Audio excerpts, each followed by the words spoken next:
So today's topic, we're going to talk about the pros and cons of taking an epidural in labor. Epidural is one of the pain management tools that is available to a laboring woman. This is done by putting an injection, inserting a needle into your lower back, and the needle of course is taken out, a catheter is left inside, and through that catheter medications to numb the pain of labor are put in, and usually the numbing is below the belly button, and the mother usually does not feel the pain of the contractions.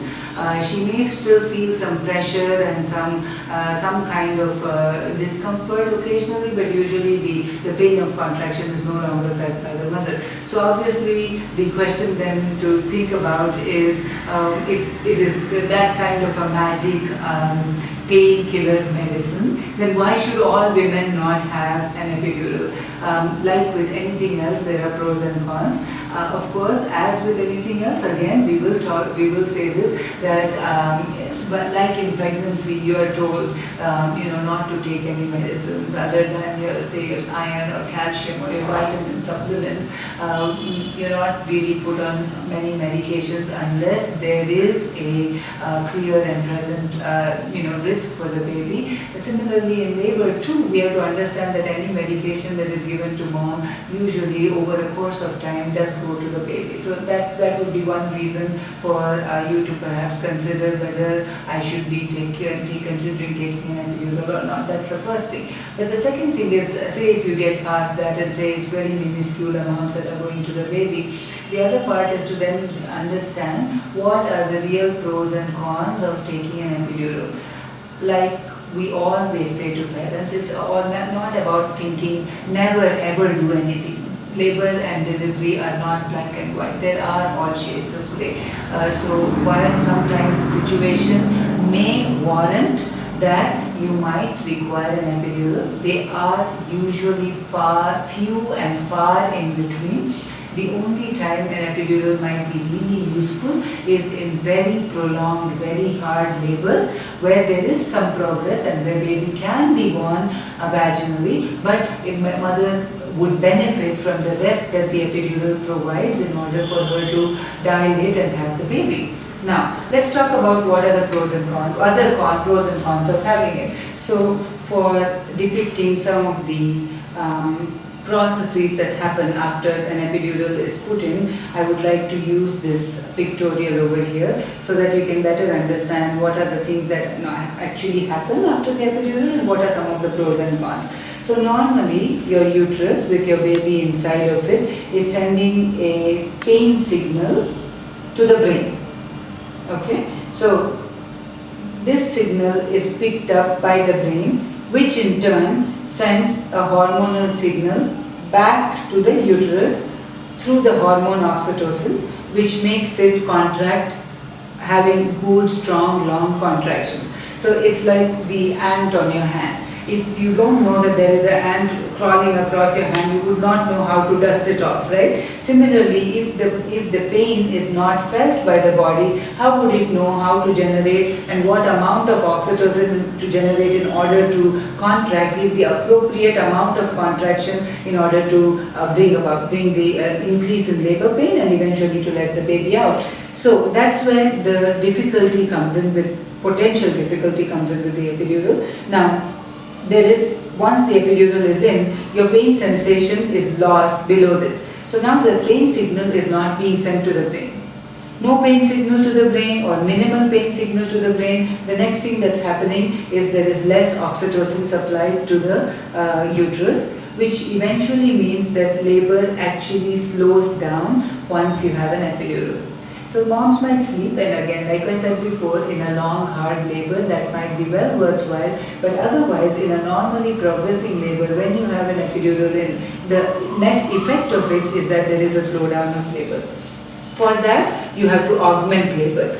What does it mean when you say augment? Either a drip is put in, through the drip there is medicine put in to increase the labor contractions. I'll come to that in a minute. There will be pros and cons of that as well. But even before you begin the epidural, there are a couple things which happen. This epidural medication tends to lower a mother's blood pressure quite significantly. And so to counteract that, before anything else is started, an IV drip is put in and run in to the mom through the arm.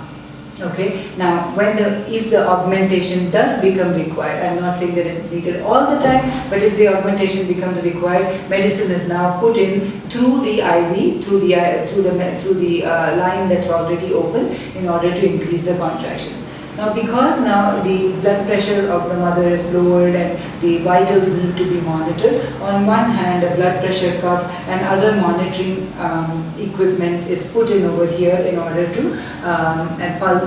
to take mother's oxygenation, how's the mother's oxygenation, as well as blood pressure. These are monitored as well. So there has been more instruments that are put in. Not only your back has this catheter, but now you have an IV and you have a blood pressure cuff. Now, because in most cases you also need augmentation, and even if not, because there is medication going into the baby, now there are electronic fetal monitors. Continuous electronic fetal monitoring becomes a requirement in most cases. What does that mean? Not only is the baby heart rate needs to be monitored continuously, but also your contractions. And because women feel less of the contraction pain and pressure, now even for pushing, the contractions are felt on the monitor. The team says, well, you're getting a contraction, now push. Whereas actually without the epidural, when the mother feels it, pushing is a very primitive instinct, and she is able to manage the pushing rather than other people telling her, come on, now is the time to push, this is the time to push. So that's another effect that happens. Sometimes because of the, and what happens as a result of all of this? Mom has connections over here, IV over here, electronic fetal monitoring over here. What is happening now? She is not able to move about in labor as much as she otherwise would. Now, when she's not moving about, she may not be emptying her bladder enough, or if the medications that are given are slightly higher in dosage, again the sensation to empty the bladder may be lost as well. So sometimes the mother may need to have a catheter put in. Not always, but sometimes she may need to have a catheter put in. So one more device has gone into her. In fact, one of the research studies which was done, which is called Listening to Mother Survey, asked the women in a broad-based survey of many thousands of women, why did you not walk and move during labor? And one of the answers that women gave was because I was connected to things. So you can understand why being connected to things is now going to decrease your mobility. And like we have talked about earlier, that decrease of mobility may also mean that your baby takes much longer to move down the birth canal. Already the contractions are less, that has decreased labor pain, movement is less, that's going to lessen the ability of the baby to move down the birth canal. And there is one more very important thing that is not usually talked about when this question of the epidural comes in. Because the epidural relaxes the muscles around the pelvis, it may also mean that the baby may now turn into a more posterior position, which means it makes the labor longer and harder. When the baby's spine is facing mom's belly, that is, the baby is looking towards mom's spine, that length of labor is much easier, much shorter. Now the baby is turned into a more posterior position, that's going to make your labor longer and harder as well. So that's one of the cons of epidural as well. Now if you're not able to push your baby up, some women are, and it's not, again we are not saying that every epidural is bad, but many times what we see, and again research proves this, that when there are epidurals, there is increased in forceps and vacuum. That means it is required to have an assisted delivery instead of mom pushing her baby out without assistance. So that can happen as well. The other things that happen as a result of this, very often we see that the same medication that have gone to relax mom are also kind of relaxing the baby's oral motor muscles, and we see early breastfeeding difficulties. It doesn't necessarily mean that the baby will not breastfeed at all, it just means that there may be more breastfeeding difficulties initially.